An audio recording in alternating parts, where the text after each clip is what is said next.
untuk bab ke-9 dari buku ini. Sebelum saya melanjutkan, saya ingin menyampaikan kalau kondisi tubuh saya kurang baik, lagi radang dan flu dan batuk juga. Jadi, tapi bukunya belum dilanjutkan dan saya semaksimal mungkin akan berusaha untuk membacakan. Dan saya juga penasaran dengan bab ini. Jadi kita langsung saja masuk ke bukunya. Oke, sorry. Bab 9 yaitu bab terakhir dengan judul "Dan Kemudian Anda Mati". Cari tahu sendiri kebenarannya, dan aku akan menemuimu di sana. Itulah hal terakhir yang dikatakan Josh kepada saya. Dia mengatakannya dengan ironis, berusaha terdengar dalam, dan di saat yang bersamaan, mengolok orang yang berusaha terdengar punya pemikiran yang dalam. Dan dia adalah seorang teman yang baik. Momen yang paling mengubah hidup saya terjadi ketika saya berusia 19 tahun. Teman saya Josh mengajak saya ke sebuah pesta di danau di utara Dallas, Texas. Di sana ada apartemen yang terletak di atas bukit dan di bawahnya ada sebuah kolam. Dan di bawah kolam itu ada tebing yang mengarah ke danau. Tebing yang cukup kecil sebenarnya. Tingginya hanya 9 meter. Tentu cukup tinggi untuk membuat Anda berpikir dua kali kalau mau melompat. Namun cukup rendah jika dikombinasikan dengan kadar alkohol yang tepat dan dorongan dari teman-teman sehingga Anda akan melompat dengan segera tanpa harus berpikir ulang. Singkat cerita, setelah ikut pesta, Josh dan saya duduk di kolam bersama, minum bir dan berbincang seperti yang biasa dilakukan para pemuda tamu. Kami berbicara tentang minum-minum dan band dan perempuan dan semua hal keren yang telah dilakukan Josh di musim panas itu semenjak berhenti dari sekolah musik. Kami ngobrol tentang bermain band bersama dan pindah ke New York, sebuah mimpi yang tidak masuk akal ketika itu. Kami masih bocah. Kayaknya asik ya terjun dari sana. Saya bertanya setelah beberapa saat. Menengokkan kepala ke arah tebing di atas danau. Tentu, kata Josh. Orang-orang sering melakukannya di sini. Kamu akan melakukannya? Dia mengangkat bahu. Mungkin, lihat saja nanti. Di malam harinya, Josh dan saya Di malam harinya, Josh dan saya berpisah. Perhatian saya teralihkan pada gadis Asia kece yang menyukai video game. Yang bagi saya remaja maniak game seperti menangkan lotre. Dia tidak tertarik pada saya, namun dia ramah dan membiarkan saya berbicara. Jadi, saya berbicara. Setelah beberapa botol bir, saya mengumpulkan keberanian untuk mengajaknya naik ke rumah untuk mengambil beberapa makanan. Dia tidak keberatan. Saat kami naik ke atas bukit, kami berpapasan dengan Josh yang turun. Saya bertanya kepadanya apakah dia mau makan.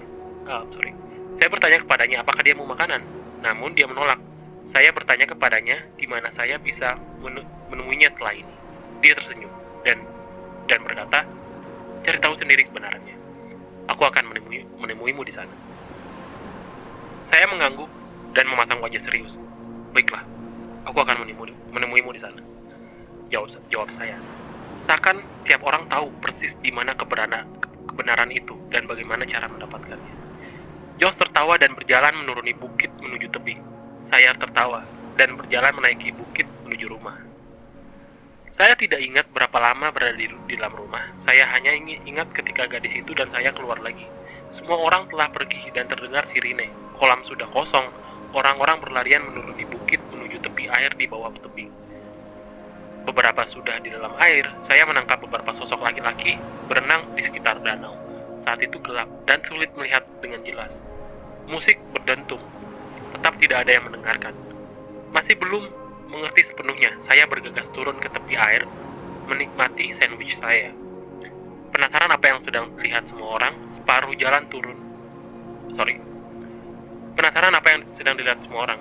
Separuh jalan turun, gadis Asia cantik itu berkata kepada saya, "Rasanya baru saja terjadi sesuatu yang menakutkan." Saat saya sampai di kaki bukit, saya bertanya kepada seorang di mana Josh. Tidak seorang pun yang menoleh ke arah saya atau menyadari kehadiran saya. Semua orang memandangi air. Saya bertanya sekali lagi, dan seorang gadis mulai menangis histeris. Barulah saya mengerti sepenuhnya. Perlu waktu 3 jam bagi para penyelam untuk menemukan jasad Josh di dasar danau. Hasil otopsi mengatakan kalau kakinya mengalami kram karena dehidrasi akibat alkohol, ditambah tampak dari terjun dari atas tebing. Di luar sangat gelap ketika dia melompat. Airnya tidak terlihat, hitam hanya hitam. Tidak ada seorang pun yang dapat melihat arah teriakannya ketika dia minta tolong. Hanya suara sesuatu terjatuh ke dalam air, hanya suara itu. Orang tuanya kemudian mengatakan kepada saya bahwa dia seorang perenang yang saya sama sekali tidak tahu. Saya menangis sendirian hingga 12 jam. Saya berada di dalam mobil, mengemudi pulang ke Austin keesokan harinya. Saya menelpon ayah saya dan mengatakan bahwa saya masih dekat Dallas dan saya tidak akan izin masuk kerja. Maaf, saya ulangi lagi. Saya menelpon ayah saya dan mengatakan bahwa saya masih dekat Dallas dan saya akan izin tidak masuk kerja. Saya bekerja dengannya di musim panas itu. Dia bertanya, "Mengapa? Apa yang terjadi? Apakah semua baik-baik saja?" Dan ketika itulah semua meledak. Tangis itu, ratapan, dan jeritan ingus. Saya menepikan mobil ke bahu jalan dan mencengkeram telepon dan menangis seperti seorang anak kecil yang menangis kepada ayahnya. Saya mengalami depresi berat musim panas itu. Saya memang pernah depresi sebelumnya, namun saya pikir ini adalah sebuah level kehampaan yang sangat baru. Kesedihannya begitu dalam sehingga secara fisik menyakitkan. Orang-orang berkunjung dan mencoba membuat saya sedikit ceria. Dan saya duduk terdiam dan mendengarkan mereka mengatakan semua hal baik dan meminta saya melakukan hal-hal baik pula. Dan saya menyampaikan terima kasih pada mereka karena sudah mau datang. Dan saya membuat senyum palsu dan berbohong mengatakan bahwa sekarang sudah terasa lebih baik. Namun di balik itu saya tidak bisa merasakan apapun. Saya bermimpi tentang Josh beberapa bulan setelah kejadian itu. Mimpi di mana dia dan saya ngobrol seru mengenai kehidupan dan kematian. Juga hal remeh dan tanpa juntrungan lainnya. Pada titik itu dalam kehidupan saya hanya anak yang suka teler dan keluarga kelas menengah. Malas, tidak bertanggung jawab, susah bergaul, dan merasa tidak aman. Josh dalam banyak hal menjadi seorang yang saya idolakan. Dia lebih tua, lebih percaya diri dan lebih berpengalaman, dan lebih menerima serta terbuka terhadap dunia sekitarnya. Dalam satu mimpi terakhir saya tentang Josh, saya duduk dalam sebuah jacuzzi dengannya. Ya, saya tahu ini aneh, dan saya mengatakan sesuatu seperti ini. "Aku sungguh minta maaf atas kepergianmu." Dia tertawa. Saya tidak ingat persis apa kata-katanya, tapi dia mengatakan sesuatu seperti ini. "Kenapa kamu meratapi kematian saya, sementara kamu begitu takut untuk hidup?" Saya terbangun dan menangis. Saya sedang duduk di sofa ibu saya di musim panas itu, menatap sebuah lorong gelap, memandangi kehampaan yang tak berujung dan tak terpahami di mana persahabatan saya dan Josh dulu ada di sana. Sehingga saya sampai pada sebuah kesadaran yang mengejutkan bahwa jika memang tidak ada alasan untuk melakukan sesuatu pun, tidak ada alasan juga untuk tidak melakukan apapun. Bahwa di hadapan wajah kematian yang tidak terelakkan, tidak ada alasan untuk pernah menyerah pada ketakutan atau rasa malu, karena itu pun tidak ada artinya. Dan jika saya sekarang menghabiskan sebagian besar hidup saya yang singkat di dunia dengan menghindari apapun yang menyakitkan dan tidak membuat nyaman, pada dasarnya saya sedang menghindari kehidupan. Musim panas itu saya membuang semua ganja dan rokok dan permainan video. Saya membuang jauh fantasi bintang rock yang konyol dan berhenti dari sekolah musik dan mendaftar kuliah. Saya mulai rutin ke tempat kebugaran dan menurunkan berat badan. Saya berteman dengan orang-orang baru. Saya mempunyai pacar pertama saya. Untuk pertama kalinya dalam hidup saya benar-benar belajar dalam kelas, membuat saya sadar bahwa saya bisa mendapatkan nilai yang bagus kalau saya berusaha. Musim panas berikutnya, saya menantang diri saya untuk membaca 50 buku non-fiksi dalam waktu 50 hari. Dan saya menuntaskannya. Tahun berikutnya, saya pindah ke universitas terkemuka di tempat lain, di mana saya tampil gemilang untuk pertama kali, baik secara akademik maupun sosial. Kematian Josh menandai secara jelas tonggak perubahan identitas yang saya mulai. Pra-tragedi, saya adalah orang yang terkungkung, tidak punya ambisi, selalu terobsesi dan dibatasi oleh apa yang dalam imajinasi saya dipikirkan dunia tentang saya. Pasca tragedi, saya berubah menjadi pribadi yang baru, bertanggung jawab, ingin tahu, kerja keras. Saya masih memiliki rasa tidak aman dan beban masa lalu.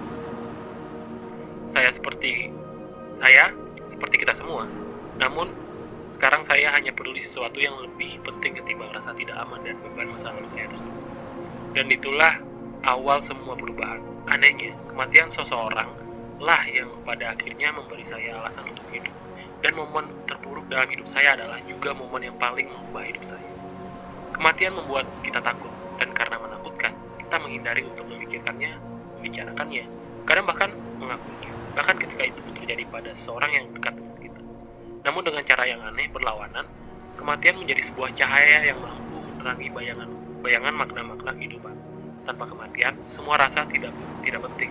Semua pengalaman, semua ukuran nilai tiba-tiba menjadi nol. Sebab pertama, sesuatu di luar diri kita. Ernest Becker adalah seorang akademisi yang terbuang. Pada 1960-an, dia mendapat gelar PhD. Apa itu? Dalam antropologi. Penelitian doktoralnya membandingkan praktik yang asing dan tidak konvensional seperti Zen, Buddhisme, dan psikoanalisis. Pada waktu itu, Zen dikonotasikan dengan kaum hippies dan pecandu narkotika. Sedangkan psikoanalisis, Freud, dianggap sebagai terobosan psikologi peninggalan zaman batu. Saat menjalani pekerjaan pertamanya sebagai seorang asisten profesor, Becker dengan cepat bergabung dengan komunitas yang mencela praktik psikiatri karena dianggap sebagai suatu bentuk fasisme. Mereka melihat praktik tersebut sebagai suatu bentuk penindasan non-ilmiah terhadap mereka yang lemah pada dan tidak berdaya. Masalahnya, bos Becker adalah seorang psikiater. Jadi, ini semacam menjalani pekerjaan pertama Anda sekaligus dengan bangga membanding-bandingkan bos Anda dengan Hitler. Seperti yang Anda bayangkan, dia dipecat. Jadi Becker membawa serta ide-idenya yang radikal ke tempat lain yang mungkin menerimanya, Berkeley, California. Tetapi ini juga sama, tidak bertahan lama. Karena bukan hanya tendensi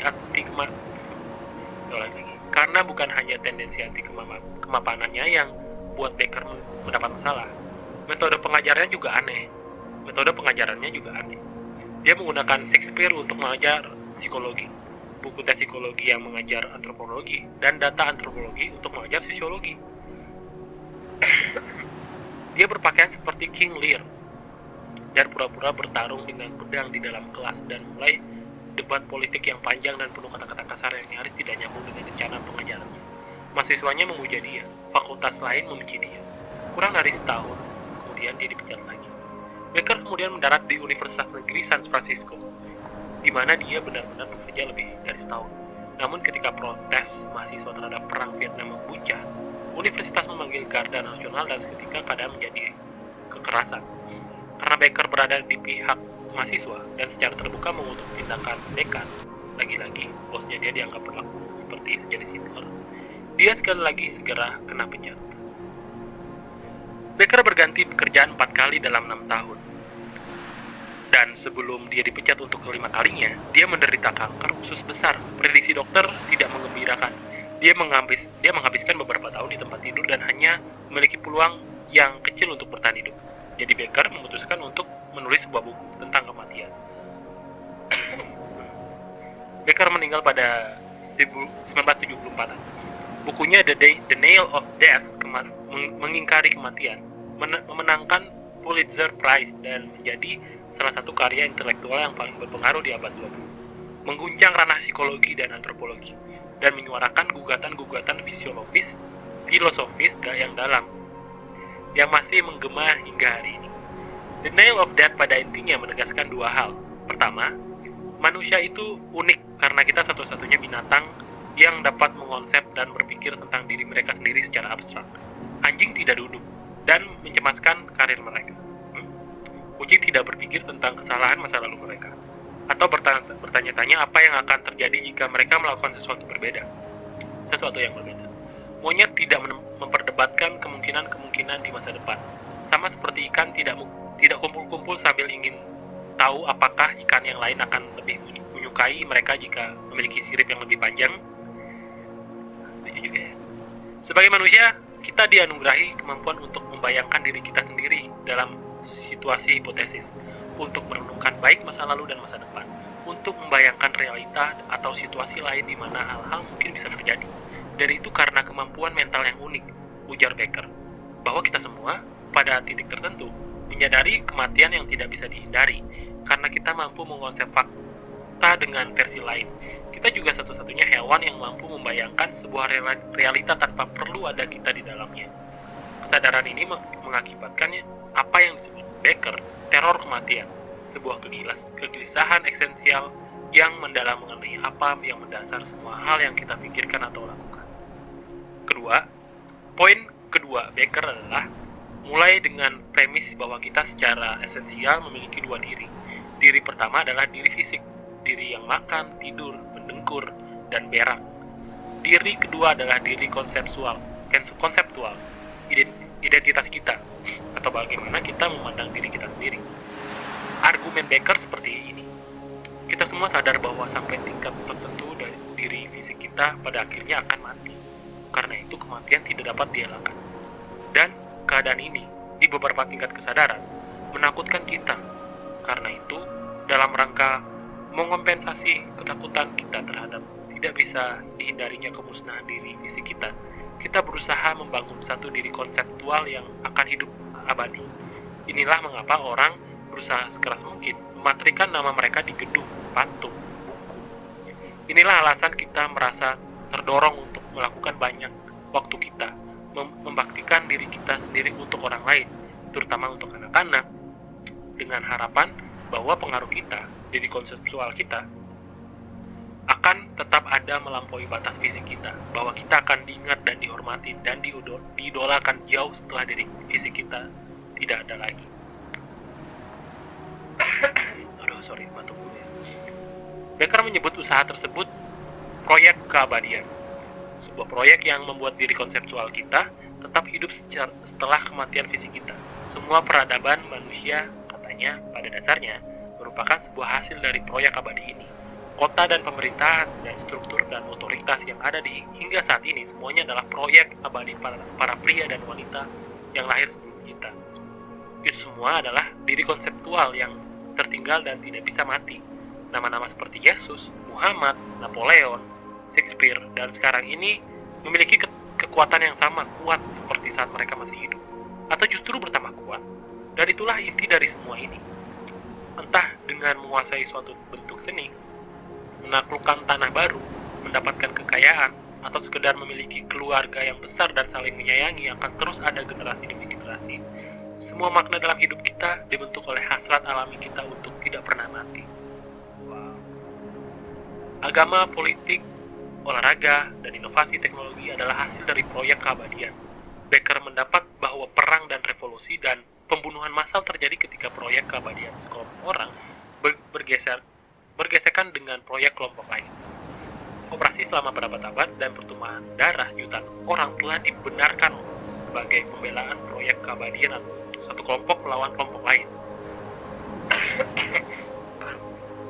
Tetapi ketika proyek keabadian kita gagal, ketika makna itu hilang, ketika kemungkinan diri konseptual kita hidup lebih lama daripada fisik kita tidak lagi terlihat bisa atau mungkin terjadi, maka teror kematian, kegusaran yang menakutkan dan membuat depresi kembali merayap di benak kita.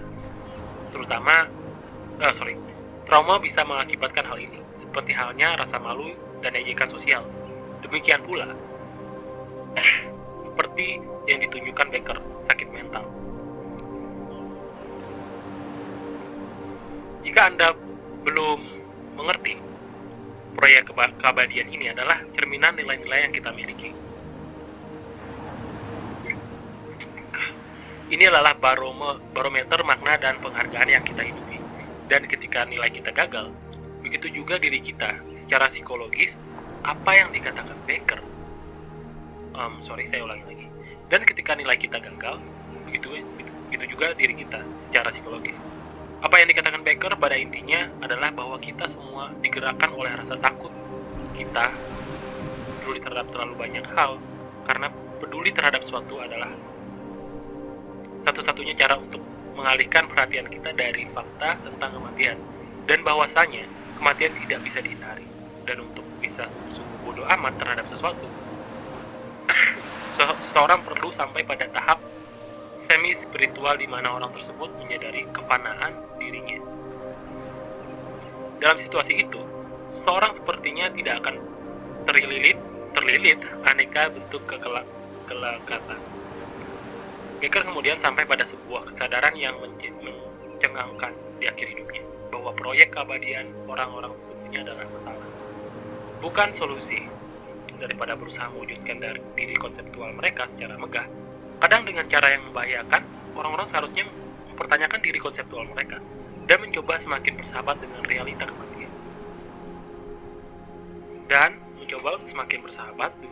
kematian. Diri mereka sendiri.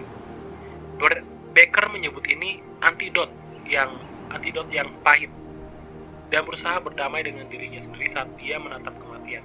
Asumsi bahwa kematian itu buruk memang tidak bisa dihindari. Karena itu, kita seharusnya tidak menghindari kesadaran ini, tapi menghadapinya sebaik mungkin. Karena begitu kita merasa nyaman dengan fakta kematian kita sendiri, akar ketakutan, kecemasan yang memotivasi semua visi hidup yang dangkal, kita akan mampu memilih nilai kita dengan lebih bebas, tidak dikendalikan oleh pencarian keabadian yang tidak logis, dan membebaskan kita dari pandangan dogmatik yang benar. Subbab kedua, sisi cerah kematian. Saya melangkah dari satu cadas ke cadas lain.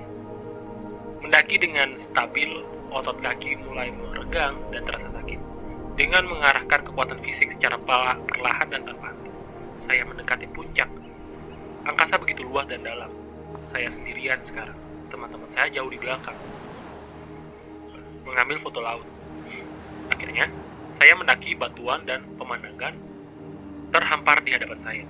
Saya dapat melihat dari sini cakrawala yang tanpa batas. Rasanya saya seperti sedang memandangi ujung bumi, di mana air bertemu dengan langit, biru di atas biru.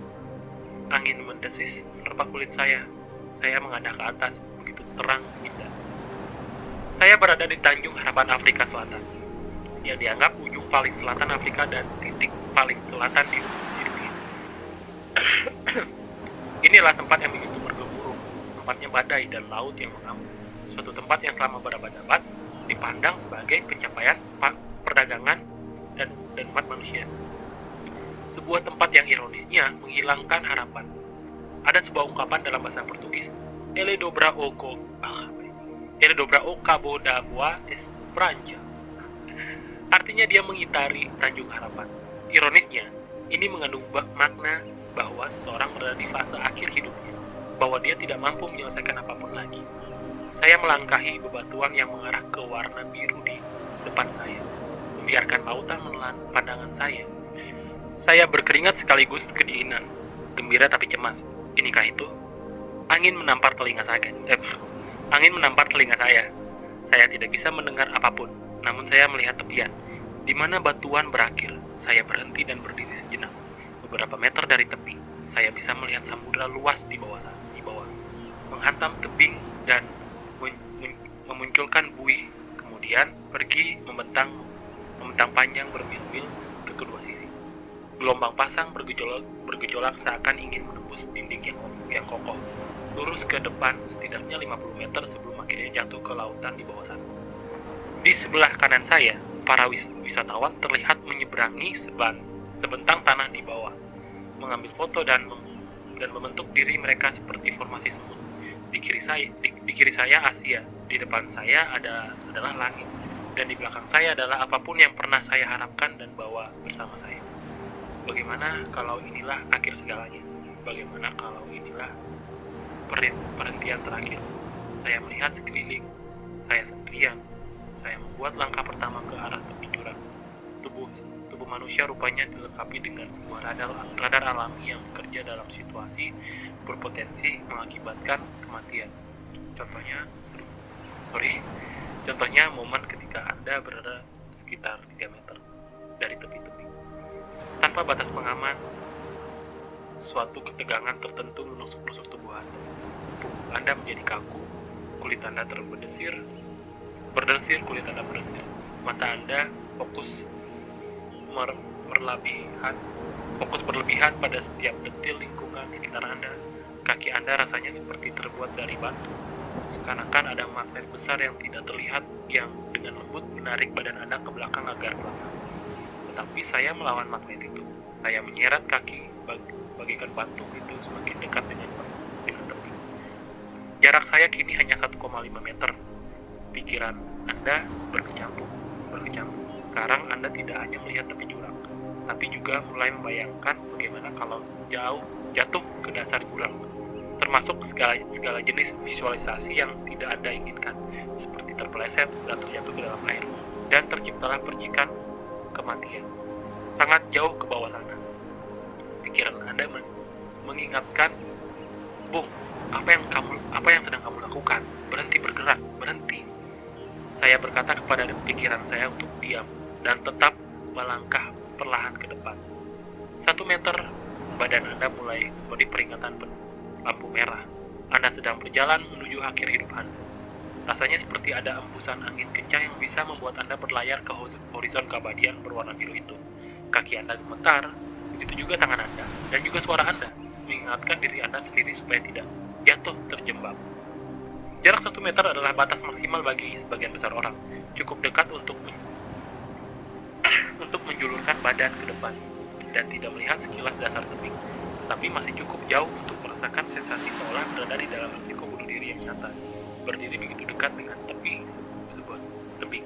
Bahkan yang begitu indah dan memesona seperti Tanjung Harapan bisa menyebabkan vertigo yang kuat di kepala dan memicu kita untuk memuntahkan makanan yang baru saja masuk. Seperti inikah rasanya? Beginikah rasanya akhir dari segala? Apakah saya sudah mengetahui setiap hal yang sepatutnya saya ketahui? Saya mengambil satu langkah kecil lainnya dan selangkah lagi.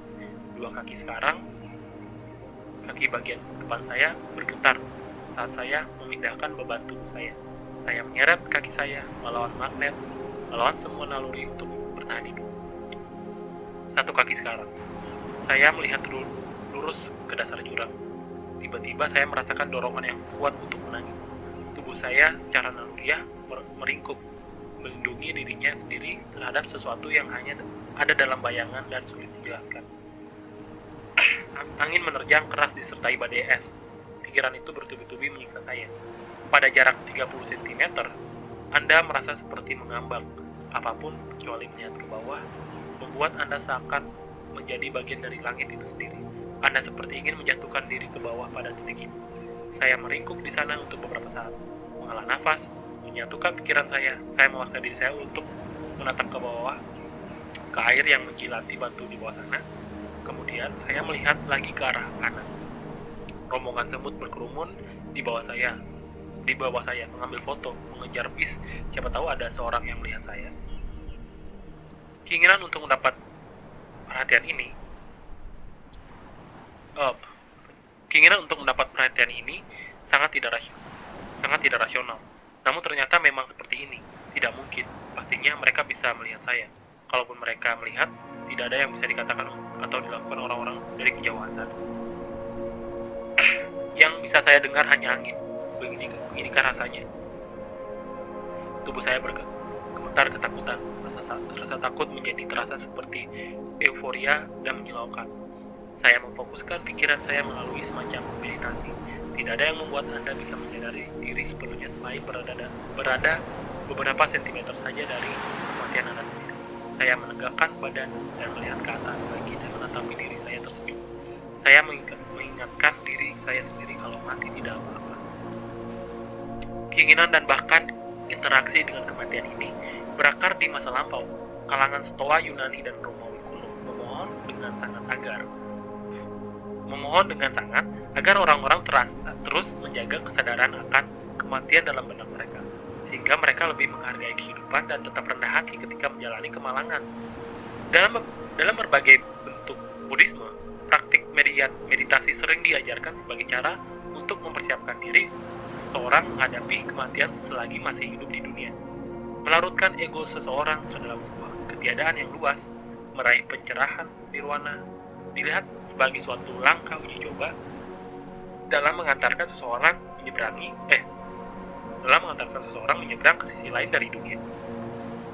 Bahkan Mark Twain, pria bodoh berbulu yang lahir dan wafat bersama komet Halley, berkata, ketakutan akan kematian menandakan ketakutan akan kehidupan. Seseorang yang hidup secara paripurna siap mati kapan saja. Kembali ke jurang. Saya membungkuk, sedikit jongkok. Saya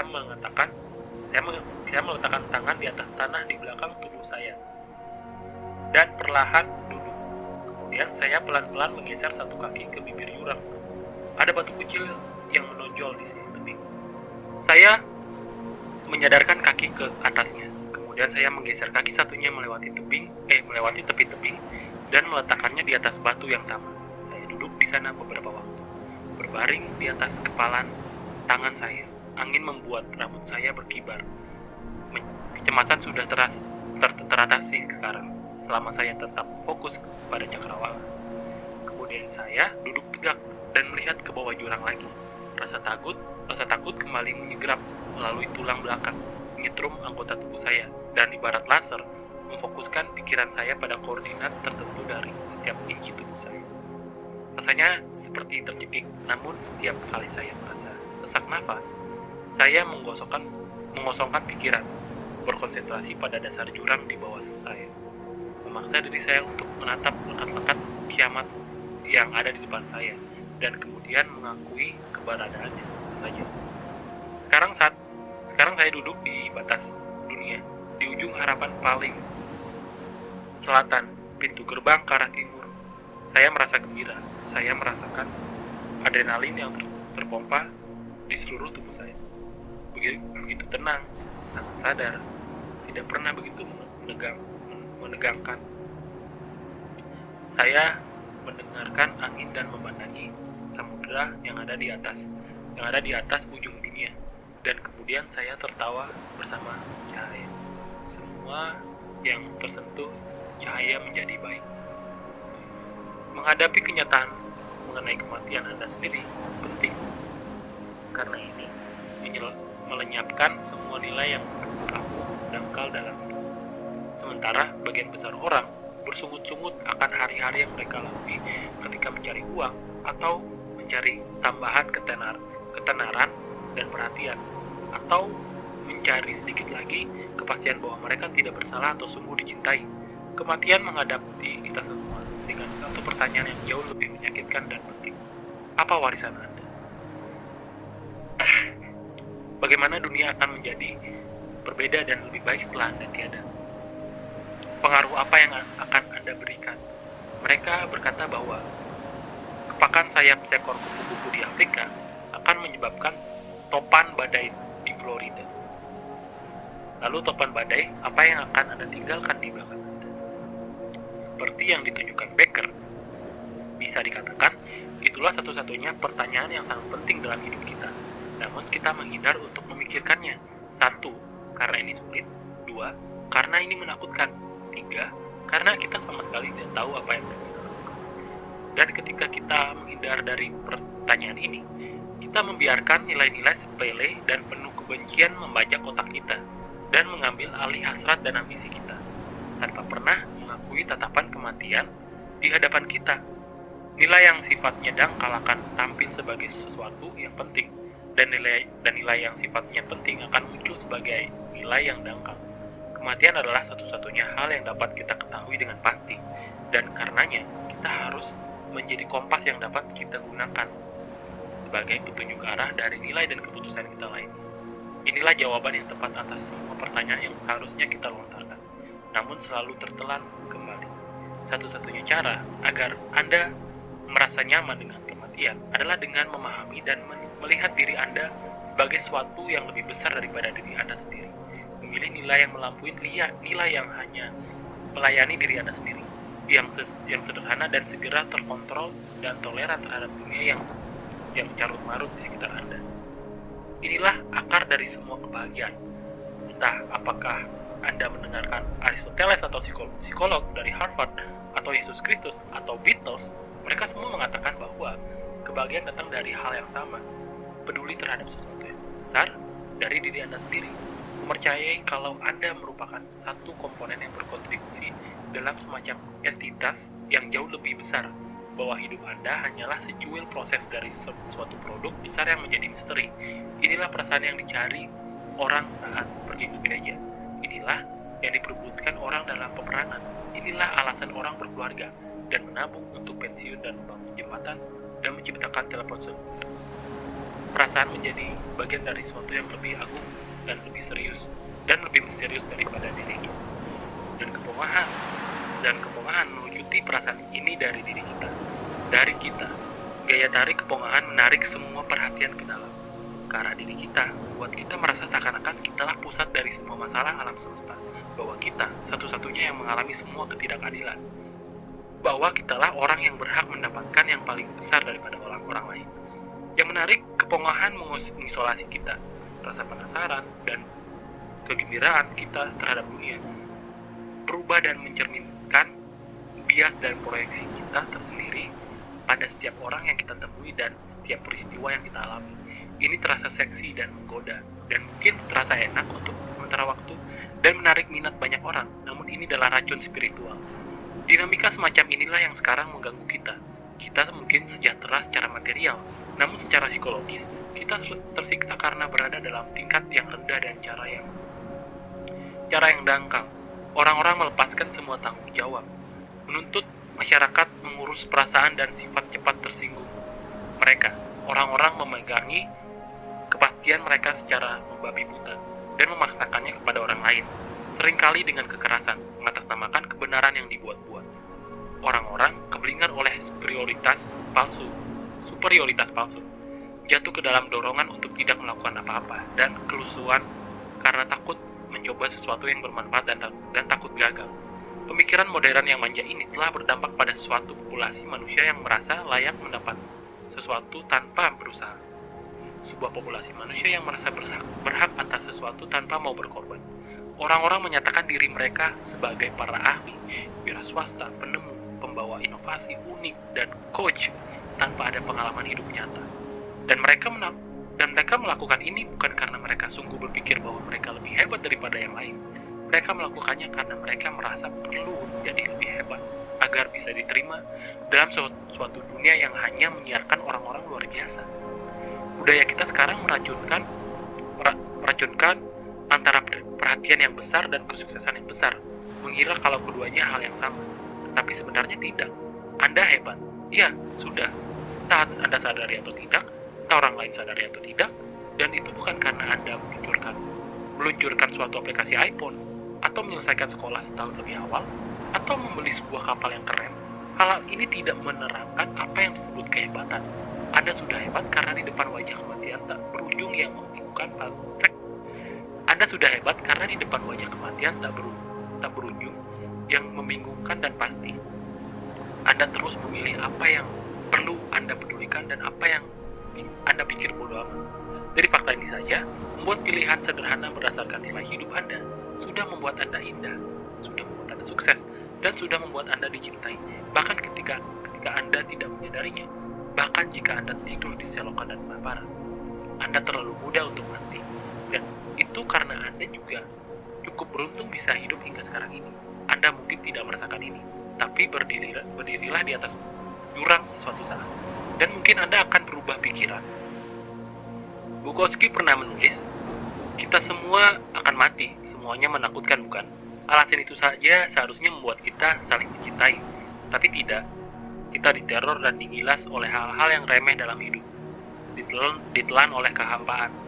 Saat menoleh kembali ke malam itu, di pinggir danau itu, ketika saya melihat jasad teman saya, Josh, ditarik keluar dari dalam danau oleh para medis, saya ingat memandangi malam Texas yang gelap dan menyaksikan ego saya perlahan larut di dalamnya.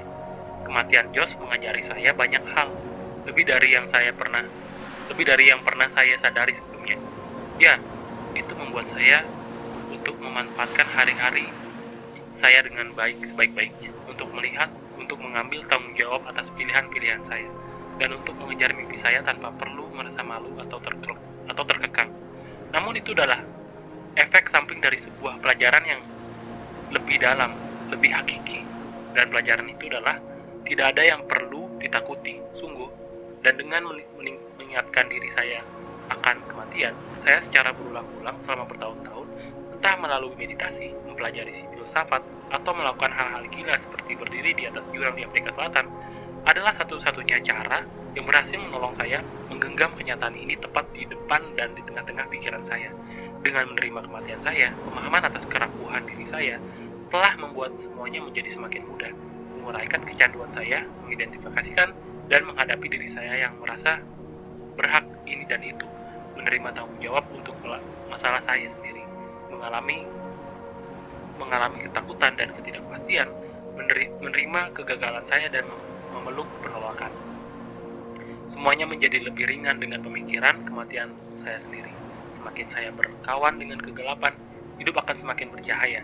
Dunia semakin sunyi, dan perlawanan bawah sadar terhadap apapun terasa semakin mereda. Saya duduk di sana, di Tanjung untuk beberapa menit, merasakan semuanya.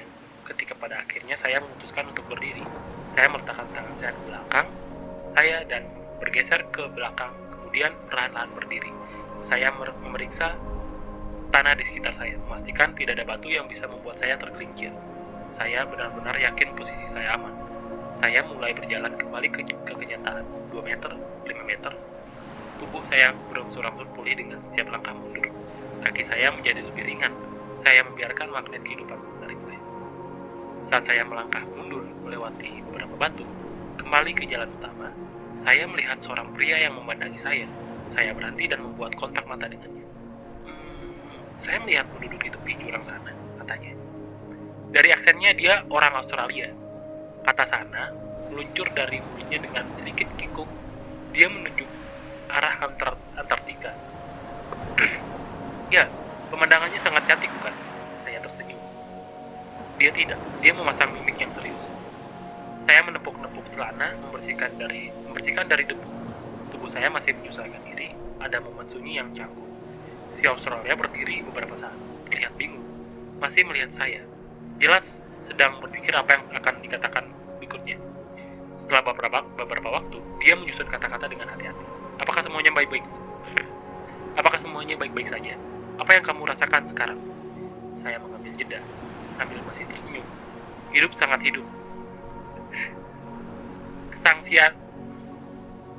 Kesangsiannya terpatahkan, dan tampak sebuah tarikan senyum di wajahnya. Dia mengangguk kecil dan berjalan turun menyusuri jalan setapak. Saya masih berdiri di atas menikmati pemandangan yang ada, menunggu teman-teman saya sampai ke puncak. Ucapan terima kasih. Sepertinya ini adalah akhir dari buku ini ya.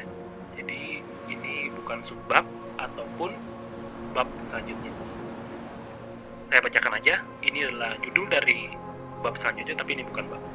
Ucapan terima kasih. Buku ini saya ulangi lagi, dengan judul Ucapan Terima Kasih. Buku ini mulai dengan hal-hal yang besar, tidak beraturan dan membutuhkan bantuan lebih banyak tangan untuk memahaminya sehingga mudah untuk dipahami. Pertama-tama dan paling utama, terima kasih kepada istri saya yang luar biasa dan cantik, Fernanda, yang tidak pernah enggan untuk berkata tidak kepada saya pada saat saya benar-benar membutuhkannya. Bukan hanya karena kamu membuatku menjadi seorang yang lebih baik, tapi cinta tanpa syarat dan memasukkanku yang terus-menerus sangat diperlukan dalam proses penulisan ini. Untuk orang tua saya yang tetap bertahan dengan segala hal buruk yang saya buat selama bertahun-tahun, namun tetap mencintai saya. Dalam banyak hal, saya tidak merasa sepenuhnya menjadi seorang dewasa yang hingga saya memahami banyak konsep dalam buku ini. Saya sangat senang mengenal kalian sebagai orang yang benar-benar dewasa beberapa tahun belakangan ini. Dan juga untuk saudara saya tidak pernah meragukan kasih sayang dan rasa hormat di antara kita berdua. Bahkan saat saya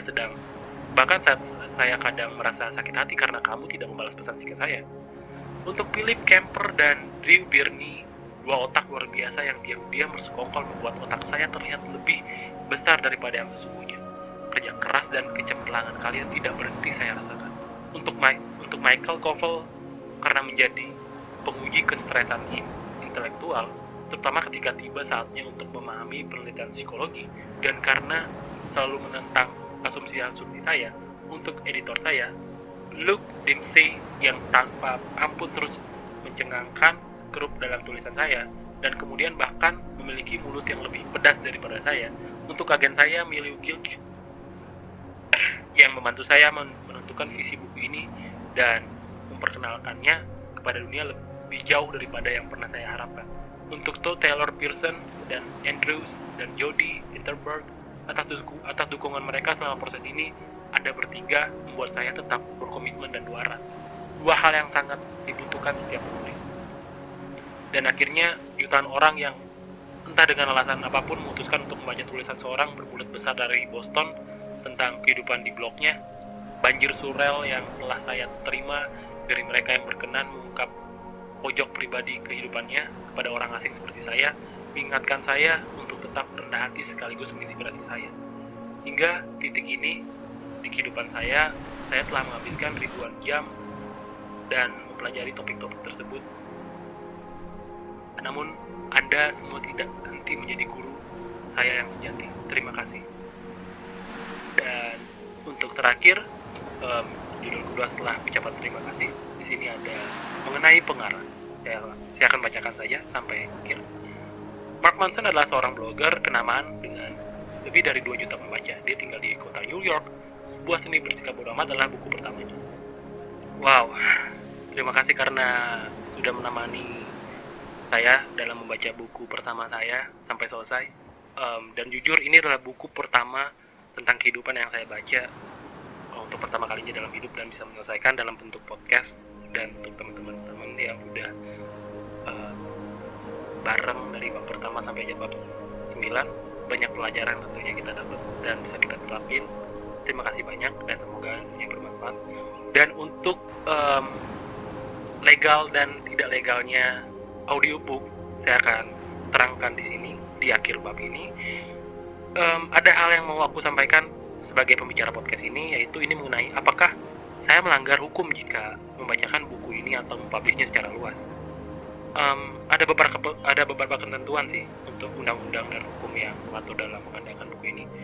Dan awal podcast ini dibuat, yaitu bab pertama buku ini pun aku udah berdiskusi gitu mengenai hal ini dengan pihak yang lebih mengetahui. Pada intinya diskusi itu sampai di titik kalau membagikan ilmu dari buku dalam bentuk lisan tidak apa-apa, asalkan ada syaratnya. Saya tidak mendapatkan penghasilan dari audiobook ini, dan terus terang di sini saya tidak memonetisasikan podcast ini menjadi uang. Jadi udah ada iklan yang masuk sebenarnya, tapi saya memilih untuk membiarkan. Jadi tidak ada royalti yang saya perlu berikan ke pemilik buku.